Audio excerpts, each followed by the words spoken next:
ծրագիրը շատ հստակ է։ Առաջնային խնդիրը դարձյալ կրկնում եմ։ Առաջնային խնդիրը ոչ թե վարչապետի թեկնածուն է, այլ սրան հեռացնելը, հրաժարեցնելը։ Այդ երկուսը միասին զուգահեռ պիտի գնան։ Հիմա որը առաջ, որը հետո,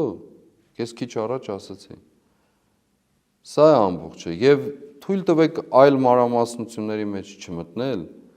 Ես հավատում եմ, որ եւ համոզված եմ, որ մենք ուղղակի հարցադրումը պիտի շեշտեմ ու շեշտեմ սա, որովհետեւ սա չի մտածողության առանցք պիտի դառնա։ Եթե մենք մտածեցինք հնարավոր է թե ոչ անել այդ գործը, մենք կընկնելու ենք 1000 բավիղների մեջ եւ մոլորվենք։ Եթե մենք հարցադրում արեցինք անհրաժեշտ է թե ոչ, մենք անտեղի տալի պայքար ենք մղելու ամեն օր, առանց հոգնելու, առանց կեղծ, սուտ գաղափարներ մեջտեղ բերելու, առանց ոլոր-մոլոր ճանապարհներով գնալու։ Եթե պատասխանեցինք անհրաժեշտ է թե ոչ հարցին, եւ ոչ թե հնարավոր է թե ոչ։